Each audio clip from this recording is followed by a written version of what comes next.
नमस्कार दोस्तों, N K technical में स्वागत है। तो चलिए आज हम लोग बात करेंगे 3 सितंबर को जो एग्ज़ाम हुआ है उसके बारे में।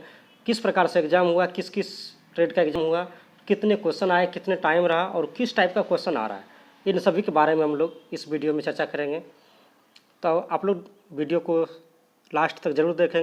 लास्ट में हम ज़रूर इम्पोर्टेंट टिप्स बताने जा रहे हैं इस वीडियो में, जो आपके एग्ज़ाम में बहुत ही महत्वपूर्ण रहेगा। सबसे पहले हम लोग बात करेंगे जो एग्ज़ाम हुआ वो एग्ज़ाम किस टाइप से हुआ। फर्स्ट ईयर और सेकेंड ईयर दोनों का एग्ज़ाम हो रहा है। जो फर्स्ट ईयर का एग्ज़ाम हो रहा है उसमें जो टोटल क्वेश्चन की संख्या वो 80 आ रहा है। ठीक है, 80 में से ट्रेड थ्योरी अगर बात करें, ट्रेड थ्योरी के लिए 40 क्वेश्चन प्लस WCS के लिए अगर बात करें तो 20 क्वेश्चन और प्लस इम्प्लायबिलिटी स्किल के लिए अगर बात करें तो 20 क्वेश्चन। टोटल मिला करके 80 क्वेश्चन आ रहा है और 80 क्वेश्चन में आपका जो टाइमिंग है वो 3 घंटा रहता है, 3 आवर। ठीक है, तो इस 3 आवर में आपको 80 क्वेश्चन बनाना है। तो टाइमिंग की कमी नहीं है, आप लोग आराम से क्वेश्चन को बनाइएगा, कोई दिक्कत नहीं है। और अगर बात करें सेकेंड ईयर वालों के लिए, सेकेंड ईयर का जो एग्ज़ाम हो रहा है उसके लिए टोटल जो क्वेश्चन आ रहा है वो 60 क्वेश्चन आ रहा है। उसमें से जो ट्रेड थ्योरी का वो भी 40 क्वेश्चन आ रहा है और प्लस WCS सेकेंड ईयर वालों के लिए ओनली WCS का क्वेश्चन आ रहा है जो 20 आ रहा है, 60 और 20 100। इसके लिए टाइमिंग है वो 2 घंटा 15 मिनट है। ठीक है, तो ये टाइमिंग की बात थी और क्वेश्चन की बात थी जो आ रहा है। अब हम लोग चलते हैं क्वेश्चन किस टाइप का आ रहा है, क्वेश्चन के बारे में बात करेंगे।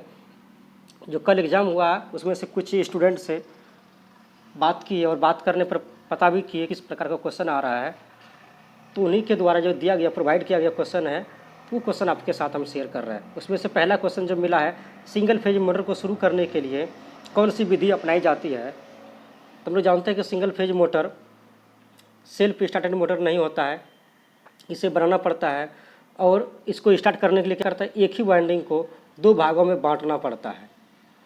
तो ये फेज विभाजन विधि कहलाता है और यही इसका मेथड जो है इसमें अपनाया जाता है स्टार्ट करने के लिए। तो अपना ऑप्शन जो हो आंसर जो हो जाएगा ऑप्शन नंबर ए, फेज विभाजन की विधि या स्प्लिट फेज मेथड।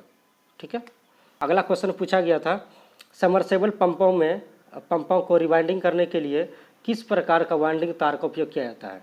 इसमें थोड़ा सा हिंदी टाइपिंग में मिस्टेक हुआ है, वो आप देख लेंगे। हम क्वेश्चन को इंग्लिश में भी पढ़ के बता देंगे।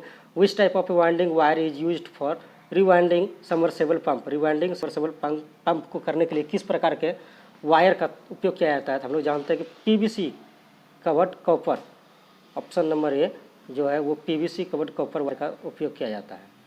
ठीक है, तो इस प्रकार से क्वेश्चन आ रहा है, देख लेंगे, बहुत ही इंपॉर्टेंट क्वेश्चन है। अगला क्वेश्चन है सार्वभौमिक यानी यूनिवर्सल, इसको इंग्लिश में बोलते हैं, यूनिवर्सल मोटर का उपयोग कहाँ पर किया जाता है। हम लोग जानते हैं कि जो मिक्सर घर में लगा होता है, मिक्सी, उस मिक्सी में जो मोटर होता है वो यूनिवर्सल मोटर ही होता है। इस तरह से हम लोग कह सकते हैं यूनिवर्सल मोटर का उपयोग फूड मिक्सर में किया जाता है। एक ऐसा मोटर होता है जो कि AC और DC दोनों पर कार्य करता है। ठीक है, अगला क्वेश्चन है कि ध्वनि रिकॉर्डिंग के लिए किस प्रकार के मोटर का उपयोग किया जाता है। ध्वनि रिकॉर्डिंग करने के लिए साउंड जो रिकॉर्ड करने के लिए मोटर यूज किया जाता है वो हिस्टेरेसिस मोटर का यूज किया जाता है, क्योंकि इसका जो साउंड होता है वो बहुत ही कम होता है, नहीं के बराबर होता है, इसलिए इस मोटर का उपयोग किया जाता है। नॉइजलेस मोटर होता है ये। अगला क्वेश्चन है साइडेड पोल मोटर का उपयोग कहाँ किया जाता है। देखिए, साइड पोल मोटर का जो उपयोग होता है हेयर ड्रायर, जो बाल सुखाने की जो मशीन होती है उसमें जो मोटर लगा होता है वो साइडेड पोल मोटर होता है, हेयर ड्रायर मोटर। ठीक है, छत के पंखे में कैपेसिटर स्टार्ट मोटर यूज किया जाता है, परमानेंट कैपेसिटर होता है। ठीक है, अगला क्वेश्चन जो दिया गया है, टेबल पंखे में किस प्रकार का मोटर उपयोग किया जाता है। देखिए, बहुत अच्छा क्वेश्चन पूछा गया है। टेबल फैन में जो मोटर होता है परमानेंट कैपेसिटर मोटर यूज किया जाता है, मतलब कैपेसिटर इसमें हटाया नहीं जाता है, हमेशा परमानेंट रहता है, लगा हुआ रहता है। ठीक है, अगला क्वेश्चन जो है वो अल्टरनेटर को रेटेड कैसे किया जाता है। जो अल्टरनेटर होता है जो बिजली उत्पादन करने के लिए उसका जो रेटेड होता है वो KVA में किया जाता है। ठीक है, और वाट का ही बड़ा रूप होता है किलो वाट, जो मोटर का रीडिंग लिया जाता है। मेगावाट, इससे भी बड़ा रूप होता है। और वोल्टेज से अधिक अगर वोल्टेज हो जाए, 1 वोल्ट 2 वोल्ट, जैसे 1000 वोल्ट रहता है, उससे भी ज़्यादा 1000 होता है तो वो केवी में लिया जाता है, प्रदर्शित किया जाता है। अपना आंसर हो जाएगा ऑप्शन नंबर ए, केवी। अगला क्वेश्चन दिया गया है, देखिए पूछा गया है कि एक अल्टरनेटर है, उसका आरपीएम 1000 आरपीएम है और 6 ध्रुव है, तो उसका फ्रीक्वेंसी क्या होगा।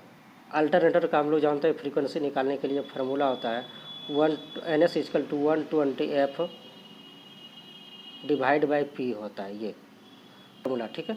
अब इसमें से देखेंगे हम लोग क्या क्या है, जो आरपीएम स्पीड जो है, ये स्पीड NS दे दिया गया है, पोल ध्रुव की संख्या जो दिया है पोल, ये भी दे दिया गया, फ्रीक्वेंसी पूछा है। फ्रीक्वेंसी निकालने के लिए कुछ नहीं, अगर इसको क्रॉस मल्टीप्लिकेशन करें तो ये होता है 120F बराबर NS इंटू P।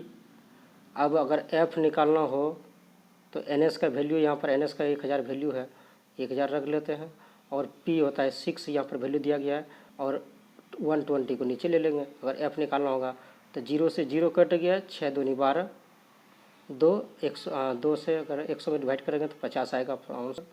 तो इस प्रकार से जो अपना आंसर हो जाएगा 50 हर्ट्ज जो हो जाएगा। NS इक्वल टू 120/F होता है, इसको इस सूत्र पर बैठा के हल करेंगे तो निकल जाएगा अपना आंसर। इस एक और क्वेश्चन पूछा गया था, एक अगला जो क्वेश्चन पूछा गया तो वो ये क्वेश्चन पूछा गया था कि इसमें देखिए फ्रीक्वेंसी दिया गया है, बोला है कि और पोल की संख्या 2 दिया गया, तो बोला NS यानी स्पीड क्या होगी। तो इसमें स्पीड भी पूछा गया, NS बराबर 120F/P, ये फार्मूला होता है।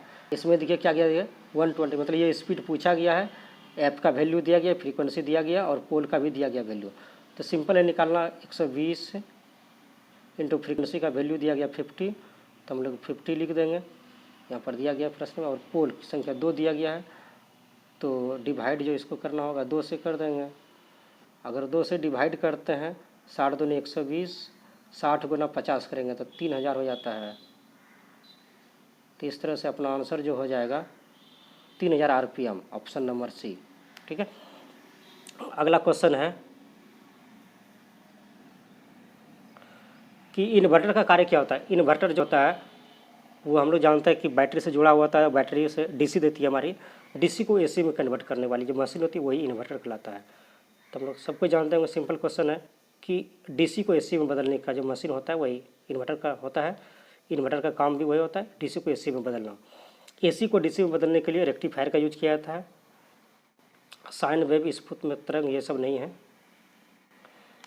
अगला क्वेश्चन है FET फील्ड इफेक्ट ट्रांजिस्टर का जो मुख्य अनुप्रयोग, मतलब मुख्य उपयोग कहाँ होता है, तो वोल्टेज कंट्रोल डिवाइस है, ये याद रखेंगे। फील्ड इफेक्ट ट्रांजिस्टर FET जो होता है ये वोल्टेज को कंट्रोल करने के लिए यूज किया जाता है, ठीक है।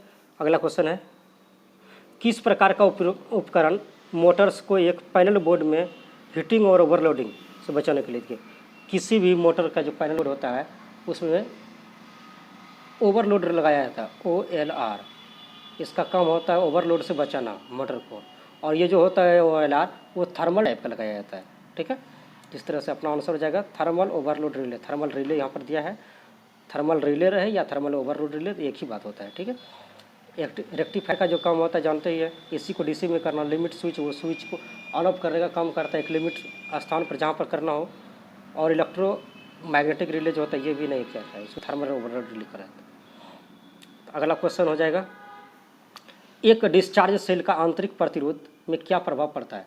देखिए जब सेल यानी बैटरी सेकेंडरी सेल जो चार्ज करते हैं, अगर वो डिस्चार्ज हो जाता है तो उसका जो इंटरनल रेजिस्टेंस होता है वो काफ़ी अधिक हो जाता है, बढ़ जाता है, इंक्रीज हो जाता है। और जैसे जैसे उसको चार्ज करते हैं वैसे वैसे उसका रेजिस्टेंस कम होते जाता है, ठीक है। और जब पूरा फुल्ली चार्ज हो जाता है तो उसका जीरो माना जाता है, हालांकि प्रैक्टिकली नहीं होता है बट जीरो होता है, माना जाता है, ठीक है। अगला क्वेश्चन है स्वचालित वोल्टेज स्टेबलाइजर में किस प्रकार का आउटपुट ट्रांसफार्मर का उपयोग किया जाता है। देखिए आउटपुट वोल्टेज ट्रांसफार्मर जो है स्टेबलाइजर में बोला गया है, स्टेबलाइजर में जो ट्रांसफार्मर यूज किया जाता है वो ऑटो ट्रांसफार्मर ही यूज किया जाता है।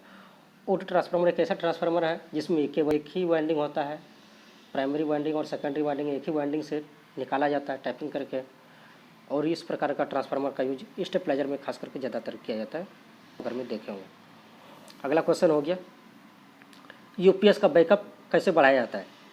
यूपीएस का बैकअप बढ़ाने के लिए हम लोग क्या करते हैं, बैटरी की क्षमता बढ़ाते हैं। और बैटरी की क्षमता जो बढ़ाने के लिए कैसे बढ़ाएंगे, एम्पियर आवर बढ़ा करके। हम लोग जानते हैं कि बैटरी की कैपेसिटी जो है एम्पियर आवर में व्यक्त किया जाता है, और एम्पियर आवर की क्षमता अगर बढ़ा देंगे तो बैटरी का ऑटोमेटिक, बैटरी मतलब यूपीएस का जो बैकअप है वो बढ़ जाएगा। तो इसलिए हो जाएगा increase the AH capacity of battery, battery की एम्पियर आवर क्षमता बढ़ा करके। तो आज के लिए इतना ही, अगले टाइम में फिर अगला जो रेस्ट क्वेश्चन बचा हुआ उसको भी हम लोग शेयर कर देंगे। आज के लिए इतना ही।